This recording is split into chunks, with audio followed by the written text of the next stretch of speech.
Hello and welcome to Soccer iQTV, the Shutout Pizza Files. I'm Dan Blank, college soccer coach and author of the Soccer IQ series of books. What we do here at the Shutout Pizza Files is take a look at a goal that's been scored and we turn it around and look at it from the defending team's point of view.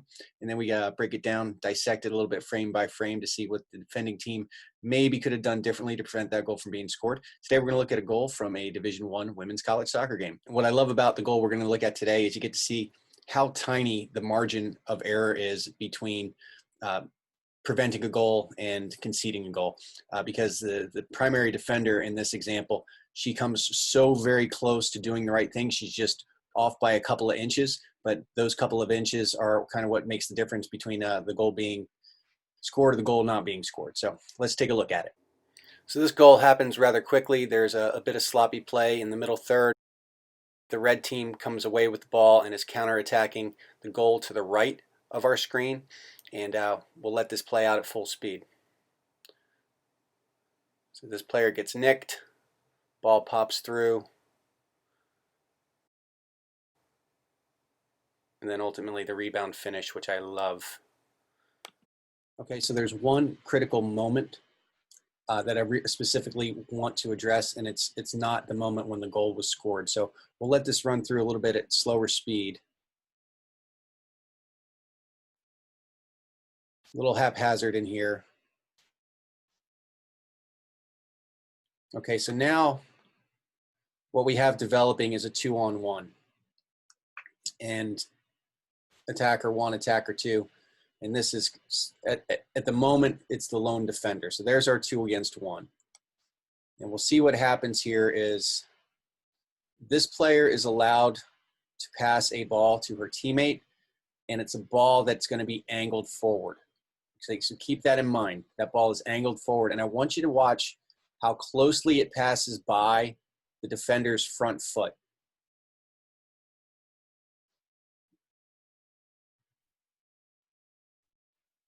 And then a phenomenal save by the goalkeeper there, incidentally, and then the easy finish. Like, I understand this happens really quickly and the center back is put into a bad position very quickly. But I think there's a piece of advice that we could give her that would kind of solve this problem, okay? So we're going to start from right where the ball was nicked. We're going to slow it down here. So here's our 2-on-1. Now at this point, if you're this center back in white, 2 things should be going through your mind. The first thing we want to do is we want to take this 1 against 2 and turn it into a 1 against 1.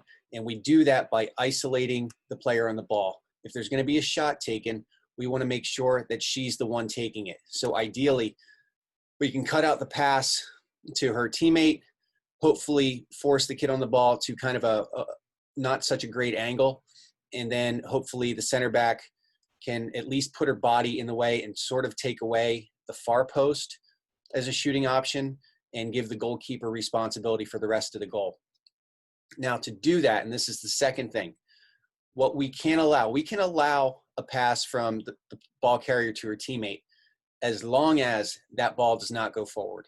If we're going to allow that pass from this attacker to this attacker, it has to be either a square ball or some type of negative ball. What we can't allow is a pass that's angled forward, because that does not slow down the attack enough, okay? And that's what happens here. And you see this defender, she gets her front foot out, but just not quite high enough. And the pass that attacker 1 plays to attacker 2, it's angled forward and it keeps the attack moving forward. And that's absolutely what we can't allow. And that's really where this whole goal could have been prevented. If our defender had her front foot maybe 6 inches higher up the field, it either cuts out the attempted pass or it convinces the ball carrier not to pass it. And either of those are better options than what ultimately happens here. So we see how that pass is angled forward. All right, that's the one thing that can't happen. And then obviously it reaches this kid. She's in alone. And a phenomenal save, easy finish. So when you're the lone defender in a 2-against-1 or 1-against-2, however you want to look at it, basically your teammates have given you lemons and you're going to try to make lemonade. Oftentimes in this situation, it's not about not conceding a shot. A lot of times it's going to be about not conceding the best possible shot. So you've got to take the attacking team and steer them into the second best option, right? We don't want to give them their best option. We want to give them their second best option. In the goal we just looked at, one of the best things we can do from a defensive standpoint is to incorporate our goalkeeper, right? We got to give her some responsibility.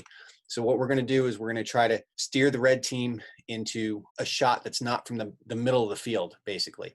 So we know the ball carrier is not at the best possible angle. She's not the worst either, but it's not the greatest angle.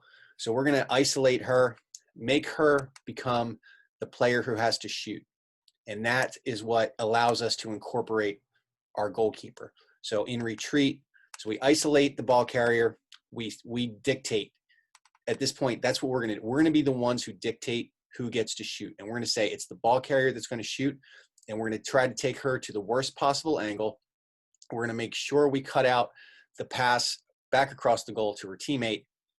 And then as the defender, we're going to try to take away some of the goal. We're going to try to take away some of the far post and make the goal a little bit smaller for our goalkeeper to have a better chance to defend. And as you saw in this video, the center back came so close to doing a great job here.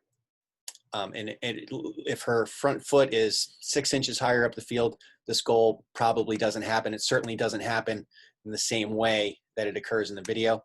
So it's a fine line when you're striving for defensive excellence. When I'm working with my defenders, I will do 2-against-1 drills coming right up the gut, specifically because I want my defenders to learn to prioritize for situations like this, right? They can't be everywhere. They can't be all things to all people.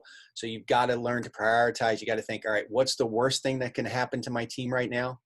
And then make the attacking team do something different than that. You're managing a bad situation. You're not in control.